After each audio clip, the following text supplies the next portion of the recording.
Britain's royal palaces. Majestic, It's absolutely dripping in history. luxurious, The White Drawing Room at Buckingham Palace is like a scene from a Disney film. and packed to the rafters with incredible secrets. Secrets that the royal family would much prefer not to be made public.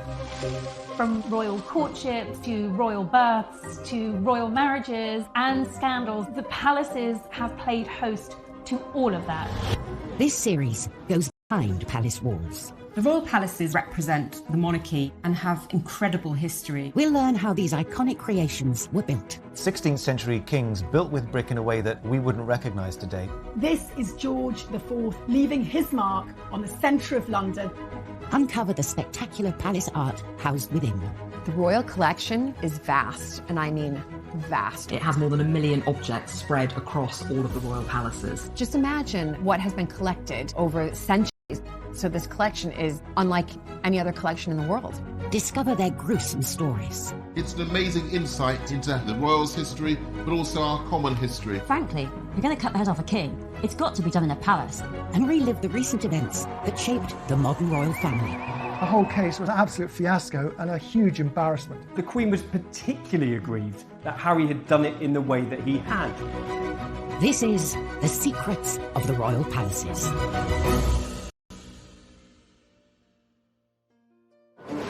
This time, a palace security breach puts the Queen in peril. To wake up to find a complete stranger standing over your bedside must be terrifying. We reveal Sandringham's scandalous past as a playboy prince creates the ultimate party palace. He was a gambler, he was a bit of a drinker, and he was constantly at it. And the world's most iconic palace suffers a plumbing problem. She had this handkerchief in perfume just put to her nose so she wouldn't smell it. We reveal the secrets of Leonardo da Vinci's drawings hidden within the royal collection. Can you imagine the changes in the course of modern science that might have come about had we discovered them earlier? And we glimpse inside Windsor's coronavirus bubble. Like everybody, the Queen has had to make sacrifices during lockdown. Like the monarchs who have gone before her, the Queen has a range of spectacular palaces to enjoy. But she doesn't visit them on a whim. The royal year runs like clockwork. The Queen's calendar doesn't change. Every summer is at Balmoral and every Easter is always spent at Windsor. And for Christmas, there can only be one location, Sandringham in Norfolk. We think of Sandringham as all the royals getting together for their Christmas Day service and getting those iconic shots. 12th century, monarchs had spent the festive season at Windsor Castle.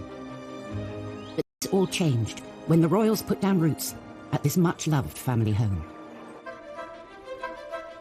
Set in 20,000 acres of Norfolk countryside, this mini-kingdom has been the private home of 4 generations of British monarchs. Sandringham's not an obvious regal property. It's often criticised for just being a country house and not a necessarily very distinguished one either. But the point of it is that it is comfortable.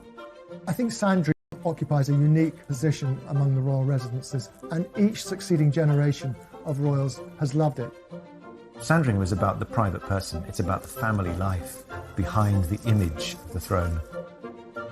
Prince Philip has retired there. So in many ways a kind of wholesome royal family house, but indeed its history was rather different. In 1862, Queen Victoria acquired the Sandringham estate for her somewhat wayward son and heir, Edward. Edward was notorious. As much as his parents were sort of chintzy and conservative and domestic and dull, Edward was revolting, libidinous. He was a gambler, he was a bit of a drinker, and he was constantly at it. He had a voracious appetite for women. Marlborough House, Edward's London home, was notorious. Sandringham would be a sobering retreat where he could grow into the role of king. Get him back on track, stick him in an off-path, off-beat estate, and see if we can't improve his behaviour somewhat. Edward threw himself into the project, demolishing the original Georgian house to make way for a new retro house. Sandringham was a style which some people call Jacobean. It's a generic 16th into 17th century revival. It talks about an age of historical confidence. It's youthful, it's a bit extravagant, but by no means too extravagant. new Sandringham looked sensible on the outside, but inside it was a palatial party house. You wonder what the architect's brief was for Sandringham. If you have a checklist for the racy young monarch-to-be of the 1860s and 70s, you might want a bowling alley or billiard tables. But you've got to have the space to entertain people and to get engaged in country pursuits. And if you are a Prince of Wales, you've got to do it in style.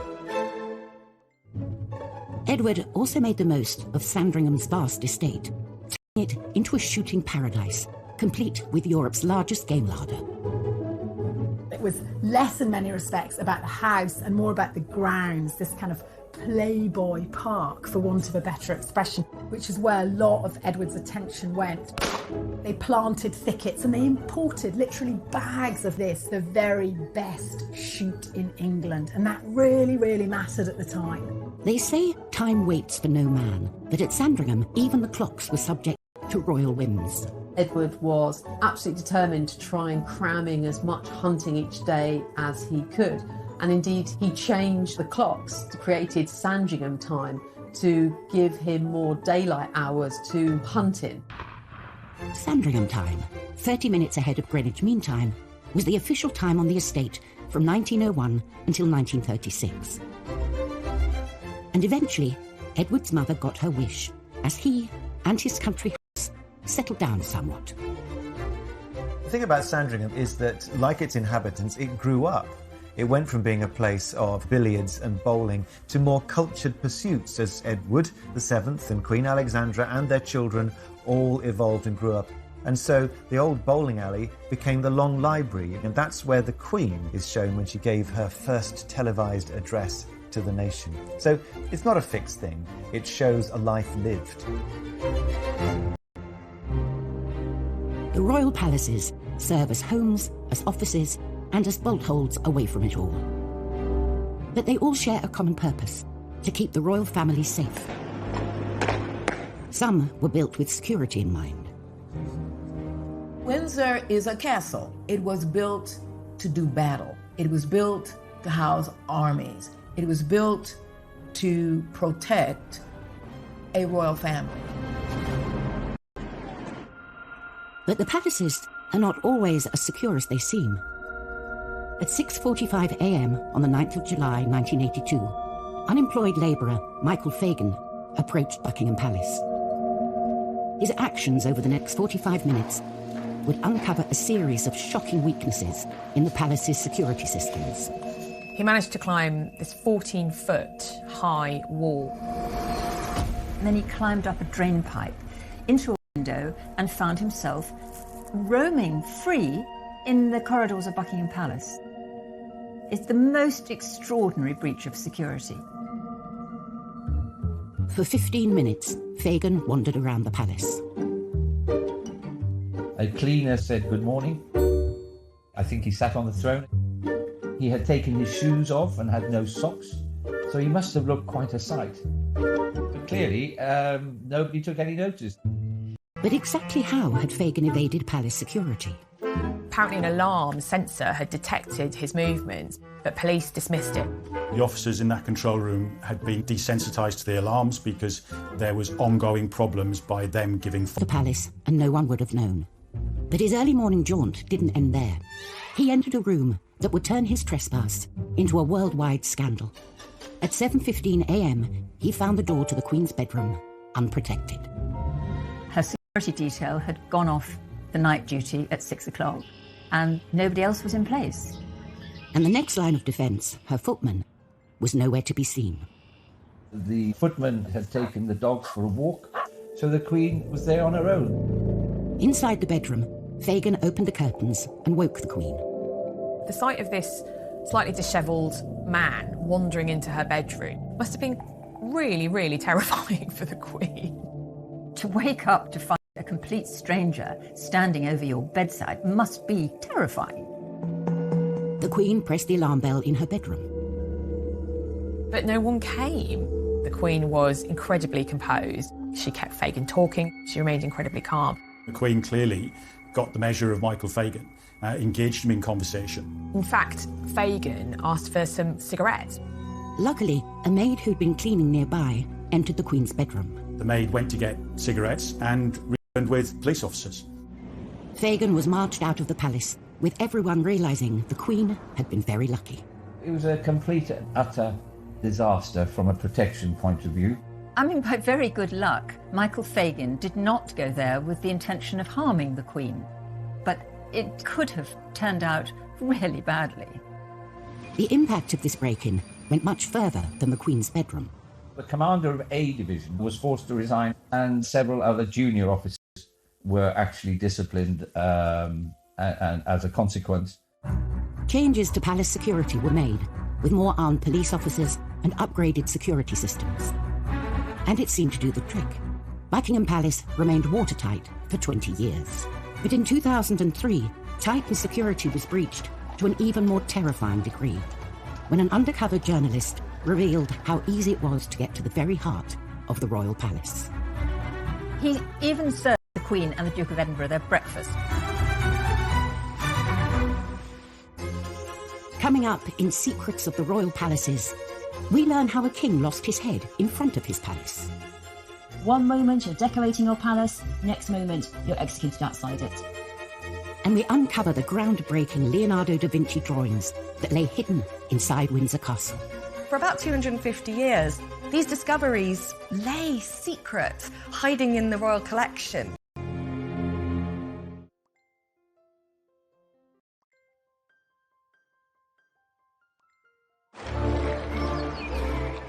In joy and celebration. But they have also been the site of the royals' darkest days. In January 1649, the monarchy was in peril, and so was King Charles I. He'd lost the English Civil War against Oliver Cromwell and his parliamentarians, and now he was on trial. He was essentially put on trial for not doing the job of king in the way he should have done, for really taking too many powers from Parliament and proroguing Parliament too much, so don't do that. He defended himself quite valiantly and said he shouldn't be on trial at all because he was king and only answerable to him up there. But it was a foregone conclusion, open and shut case to the Cromwellians. He was found guilty and sentenced to be executed. Having been tried at the Palace of Westminster, the king was sent to St James's Palace to await his death. He had a lot of palaces to look at when he was suffering his final awful days. On the 30th of January 1649, Charles was marched across St James's Park, not to Tower Hill, the traditional execution site, but to the Palace of Whitehall. Because frankly, if you're going to cut the head off a king, it's got to be done in a palace. And this wasn't just any palace. Whitehall was probably the largest palace in Europe and the centre of English royal power. It was also beautiful. At the banqueting house of Whitehall, Charles I actually decorated the roof with these incredible Rubens paintings. As he's going to be executed for being too divine right, too power hungry as a king, he sees over his head these murals, these beautiful paintings of kingly divine right. Charles I is taken outside Whitehall Palace, outside the banqueting house, on a scaffold. He gives a very brave and valiant speech, but unfortunately it's a bit windy and no one really can hear it. But he submits very bravely, he tucks his hair into a cap so that they can get a nice clean blade, and he raises his arm as a signal. So, that's quite significant, isn't it? That actually he gets to raise his arm. Most people who are executed have no choice when the axe comes down, but he has that moment of grace. And he was finally executed in front of everyone outside Whitehall Palace. So you have to watch out if you're a king. One moment you're decorating your palace, next moment you're executed outside it. Charles I lost his throne and his head, but he left an incredible legacy, a collection of artworks that will become the basis of the royal collection. Charles I was a great lover of the arts. He recognised the power of collecting, the power of art to showcase the strength of the monarchy and of the court. When the monarchy was restored, the collection boasting over 1 million items. Some are proudly displayed on palace walls, and others are carefully archived and rarely seen. Windsor Castle's print room is home to an extraordinary collection of some 600 drawings by Leonardo da Vinci. Leonardo da Vinci has rightly been recognised as one of most incredible minds of all time. This collection was acquired by Charles II, who came to the throne nearly 150 years after Leonardo's death. Both men shared a passion for the arts and science. Charles II was known as the Merry Monarch. He had spent years in exile after the beheading of his father, Charles I. And when he came back, he was absolutely determined to invest in the arts and in the sciences. That was going to be his legacy. He founded the Royal Observatory, he sponsored the Royal Society, which was the oldest scientific institute anywhere in the world. For hundreds of years, this collection of drawings has been kept hidden at Windsor, where only a privileged few could view them, including a young Prince Charles. As a boy, Prince Charles was rather taken by these drawings and spent some time with archivists looking at them.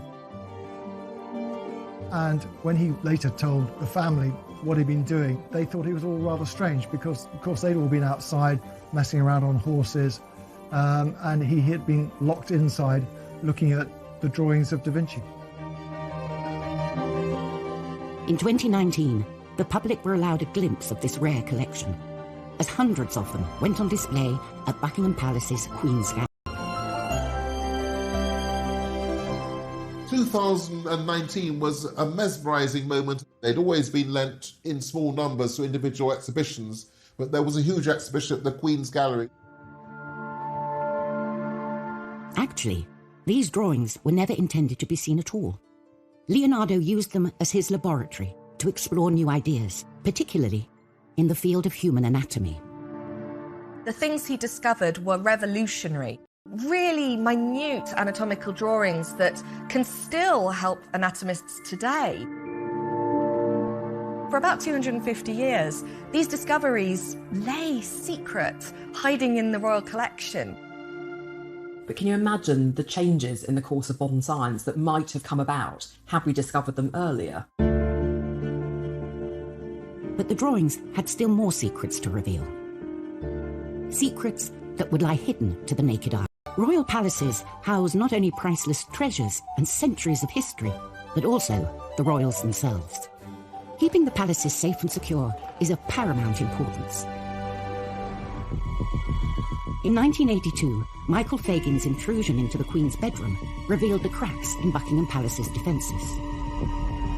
20 years later, they would be tested again, but this time the intrusion would go unnoticed. In 2003, Daily Mirror journalist Ryan Parry decided to put royal security to the test. Could he get into Buckingham Palace by applying for a job there?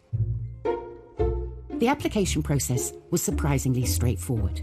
Parry gave the pub where he'd grown up in Wales as a reference. When the palace phoned, the barmaid apparently on the phone yells out to the pub, "Does anyone know this Ryan Parry bloke?" And a regular who's sitting at the bar said, "Oh, I know him, I know that Ryan Parry.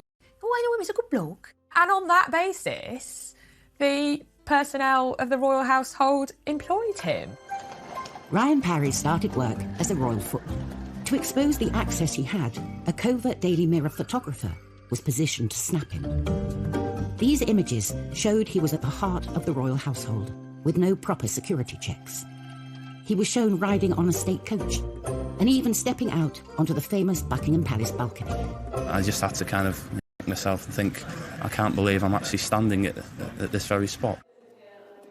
The distinctive uniform was his past. Once he'd got the uniform, there seemed to be a trust. He used his access to all areas to nose around the whole palace. He even served the Queen and the Duke of Edinburgh their breakfast, and he took photographs. It was the most extraordinary scene. They had their cornflakes and cereals in Tupperware boxes. We imagine perhaps that the Queen eats off silver salvers on a daily basis, but actually she doesn't. She eats just like the rest of us. Parry's unlimited access to the palace even coincided with a presidential visit by George W. Bush. There is no state visit more important or, frankly, more crawling with security than an American president visit to the Queen of the United Kingdom. And Parry had all of the details.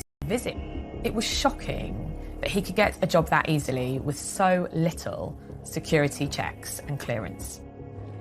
He could have been someone who was looking to kidnap and hold ransom for financial gain, a senior member of the royal family, or even, for whatever means, perform an assassination on a senior member of the royal family. And just as the president was settling into his suite at the palace, amid some of the tightest of the Buckingham Palace gates. He'd finished his duties at 11 p.m, put up his uniform, packed his bags, and just walked out.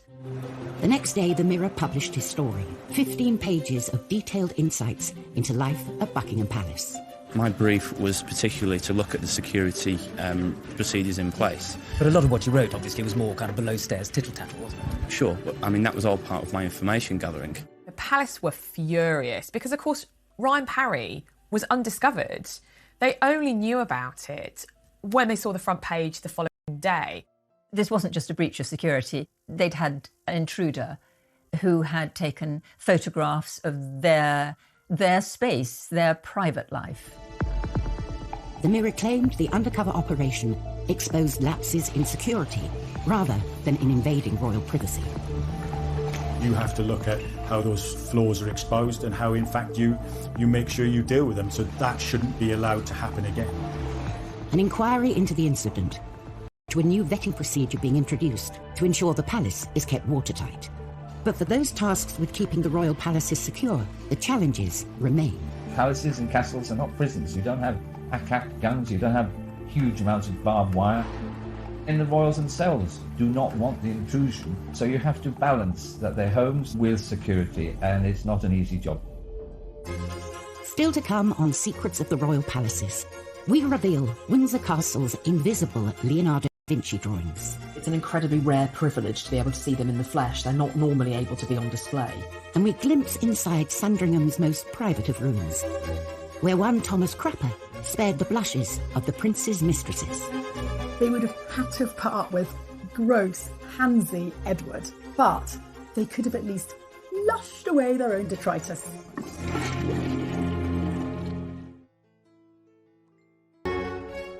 The royal palaces are home not only to the royal family, but to some of the most important artworks on the planet.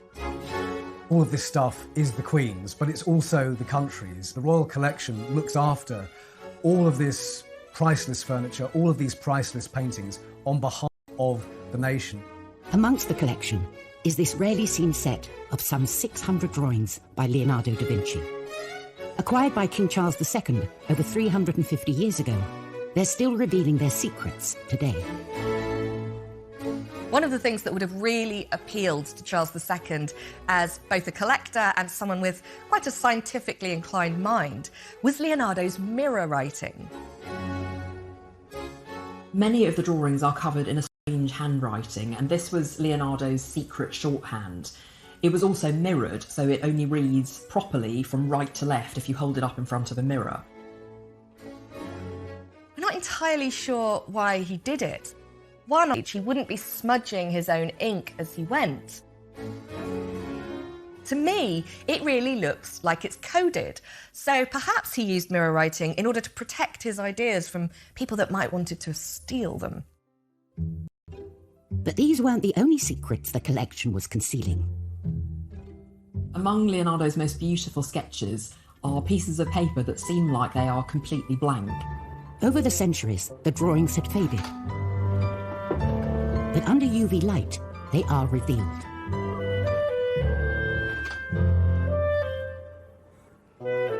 These scans show some colour that has faded away, sketch lines that we didn't know existed. There's one particular image of a horse that we didn't know Da Vinci had done because it faded so badly no one could see it until it was scanned. Over 500 years after they were drawn, these treasures of the royal collection are still disclosing new information. There is an intimacy, an immediacy, a modernity about them that looks to me like they could have been drawn just yesterday or today. The drawings he created are extraordinary. There's nothing else like them. The royal palaces and the artworks they contain celebrate the nation's history. But there are some moments in the past that the royals would rather forget. Buckingham Palace hosts over 50,000 visitors a year, and everything must be just so. But during the reign of Queen Victoria, the usually fragrant air was fouled by the Great Stink. A visitor to Buckingham Palace in the 19th century would have come near to fainting from the smell. It was disgusting. It was awful, and that was because the sewers, they were completely overloaded, so they leaked. And they leaked human waste all over the floor, particularly all over the floor of the kitchens. Yes, very, very hygienic. And so there's Victoria, the most powerful woman in the world, and she is living in a palace full of leaked human waste. It's completely disgusting. But it's not just Buckingham Palace that's the smelliest, perhaps least hygienic palace in the world. The whole of London is really very bad smelling. And that was literally because the sewage system wasn't up to it. And people at the time said that the Thames was actually black. And all this reached a head in the summer of 1858, which is known as the Great Stink.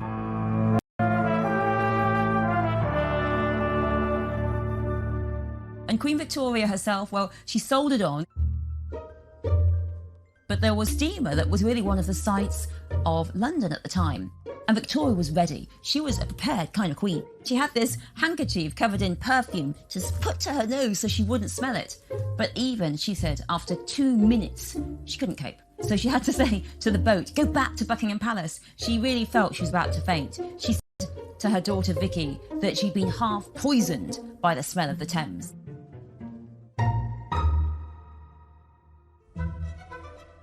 The royals might have hoped this was the end of their toilet troubles. But 13 years after the Great Stink, they faced a new sanitation issue. This time, the problem wasn't at Buckingham Palace, but at Sandringham. Queen Victoria bought the Sandringham estate for her 21-year-old son Edward, in the hopes that it would offer a calmer, healthier lifestyle. But at this idyllic country residence, a deadly threat lay undetected, and the heir to the throne was left fighting for his life. In 1871, Edward, the Prince of Wales, got really sick with typhoid fever, and it created a huge national moment of emergency. The press reported daily Edward's battle for survival. Tensions were raised because his father, Prince Albert, had died of typhoid only 10 years earlier. A great inquest was undertaken about where he might have got typhoid from. And so the issue of how to create a clean, safe, sanitary environment was something taken with the utmost seriousness. As part of the investigation into how the prince might have got typhoid, it was thought that contaminated water at Sandringham might have been the cause. The solution was for a 60-foot high tower. It had on the top of it a 32,000-gallon iron tank, which contained the water from a new spring which had been drilled. And all that fresh water then would be enough to power the taps and the toilets down in the house, but was also strong enough for 4 fire hoses to be sprayed over the roof of the place. 7 years after Edward survived typhoid, the Appleton Water Tower was completed. Built in a Byzantine brick style, it sits on the highest point of the Sandringham estate. There's an extra benefit to that because a royal viewing gallery was set underneath the tank, which gave sweeping views across North Norfolk. They must have had their fingers crossed that the tank held over the royal family. And works were carried on inside the building too. For the palace loos, Edward brought in the best. Thomas Crapper's name echoes down the ages. He was celebrated for being a great sanitation engineer. He went from toilets being bog standard to creating a new standard for bogs. He's not the inventor of the flushing loo, but he's one of the men who patents it and makes... Created all of the sanitation for this new house, including 30 cedar-seated toilets. And there were things of great beauty. For Edward, such pretty porcelain was certainly an added attraction. He was well known for keeping a string of pampered mistresses. So for his mistresses that are allowed to come to Sandringham, and they weren't all, but certainly Lily Langtry did, and we know that in the latter years Alice Keppel came to Sandringham, they would have enjoyed a flushing loo. They would have had to have put up with gross, handsy Edward, but they could have at least flushed away their own detritus. So there is always an advantage to being the lover of royalty.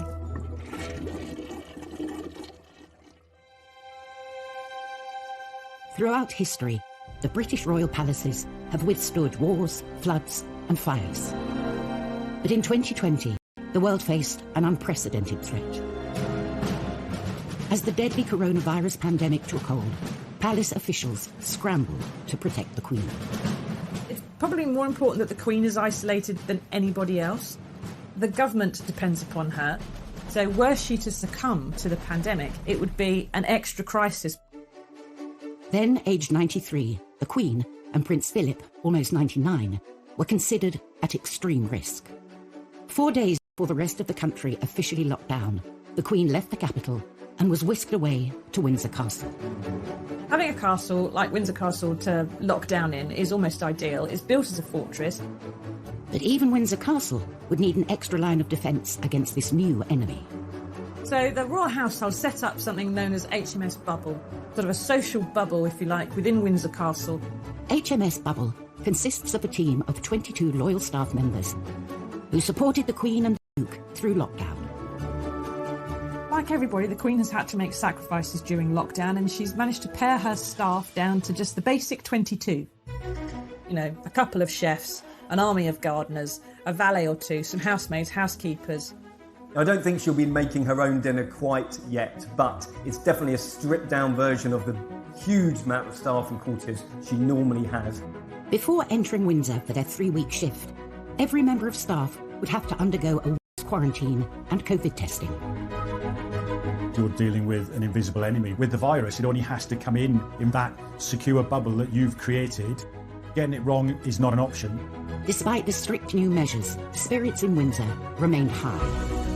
Prince Philip was particularly amused by the use of the phrase bubble, because back in the 50s and 60s he was referred to in some quarters as the big bubble, which was, of course, Cockney rhyming slang, bubble and squeak for Greek. So the first number... But even with palace doors firmly shut, the world was allowed a rare glimpse inside Windsor and the other royal homes. I'm very glad to have been able to join you today. One of the big revelations of lockdown has been being able to see into everyone's homes. The Queen on the phone to Boris Johnson during one of her weekly audiences, using the old-fashioned 1970s telephone surrounded by corgi ornaments. Every surface that is flat in their homes is covered in clutter. These are homes of people who never do their own dusting. She may not do her own dusting, but the Queen and her team have successfully managed to keep her palace COVID-free. Coming up on Secrets of the Royal Palaces, Prince Philip's controversial plans for Sandringham cause a royal family feud. The Queen Mother, she was horrified that a house that she loved might be threatened with demolition. And we reveal the strict protocol surrounding the royal tartan. It is the most exclusive fabric that anyone could wear in the world. The house is much loved by the royal family, and by one senior royal in particular. Sandringham Estate is really the kingdom of Prince Philip. It was given to Prince Philip by the Queen after her accession, and the fact that he's retired there really shows that it's there that he feels most at home. But the old house hasn't always enjoyed universal acclaim. If you look at the critiques of Sandringham, it's never held up as a fine piece of architecture. In fact, it was said under George V that there wasn't one fine stick of furniture or bit of art in the place, with the exception of some tapestries. Philip had his sights set on a rather radical makeover. It might surprise us to think of the Duke of Edinburgh suggesting that Sandringham should be demolished. But once upon a time, he did that in 1960. If Sandringham needed to be swept with a new broom, the Duke of Edinburgh was the man to wield it. Philip carved out this role as a bit of a moderniser. Now, that's not how we'd see him today, but give the guy a break. He's in his 100th year. Prince Philip proposed that it should be pulled down and the dusty old rooms might be replaced with something altogether more modern and befitting of a 20th century monarchy. He looked to an architect called David Roberts, who'd used a brick modernism, large windows and open planning to create new types of space and lots of light. Amidst an atmosphere of post-war optimism, the Queen was sympathetic to Philip's modern ideas. But then the Duke came up against a formidable opponent. The Queen Mother hadn't really bought into that whole picture, and she was horrified that a house that she loved might be threatened with demolition. Queen Elizabeth faced a dilemma: back her beloved Philip or put family and tradition first. This isn't just a royal residence. It's somewhere that the Queen is hugely emotionally invested in.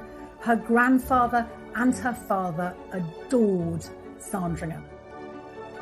Ultimately, the Queen Mum got her way. The Queen rejected Philip's plans, and the nation was spared the 1960s concrete palace.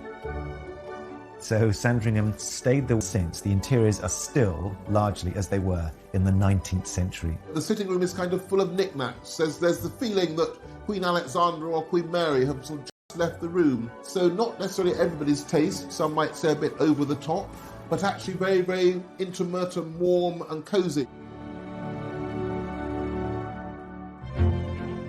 Sandringham isn't the only much-loved private royal home.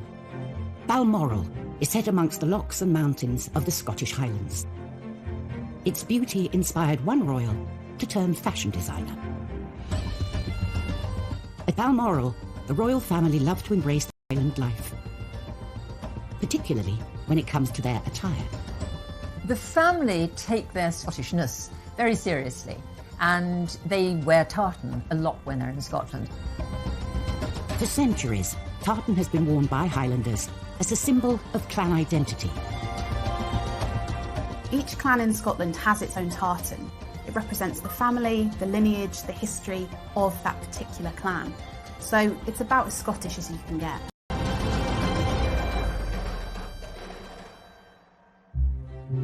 When Victoria and Albert bought Balmoral, they were keen to look the part.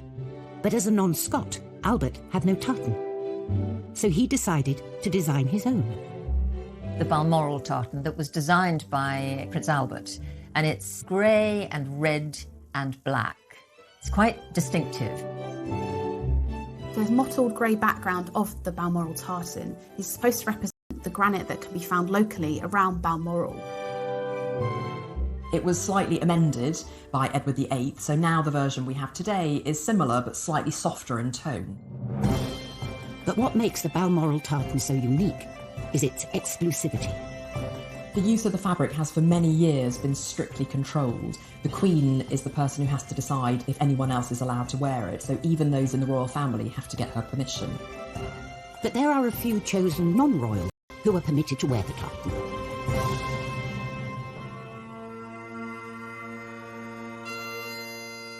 Bagpipe players on the Balmoral estate and also the Queen's personal piper are the only non-royals who are allowed to wear this tartan. So, unless you're on first-name terms with the Queen, you're going to have to take up the pipes and move to Balmoral if you want a chance to wear this unique royal tartan. It is the most exclusive fabric that anyone could wear in the world. Next time, at Highgrove, Prince Charles turns his country residence into Fort Knox. If you ever go to Highgrove, you won't see the security. It's invisible. At Kensington Palace, Battle of wills between the Duchess and Conroy on one side and Victoria on the other. And at Sandringham, a witness from Prince Philip's crash reveals what really happened. The driver couldn't move. It was quite obvious it was Prince Philip.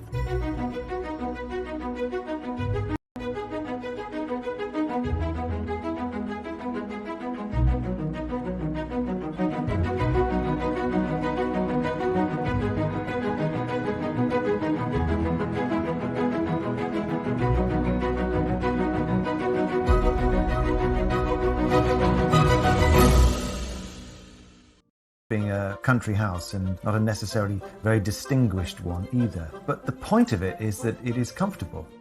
I think Sandringham occupies a unique position among the royal residences, and each succeeding generation of royals has loved it. Sandringham is about the private person. It's about the family life behind the image of the throne. Prince Philip has retired there. So in many ways a kind of wholesome royal family house, but indeed its history was rather different. In 1862, Queen Victoria acquired the Sandringham estate for her somewhat wayward son and heir, Edward. Edward was notorious. As much as his parents were sort of chintzy and conservative and domestic and dull, Edward was revolting, libidinous. He was a gambler, he was a bit of a drinker, and he was constantly at it. He had a voracious appetite for women. Marlborough House, Edward's London home, was notorious. Sandringham would be a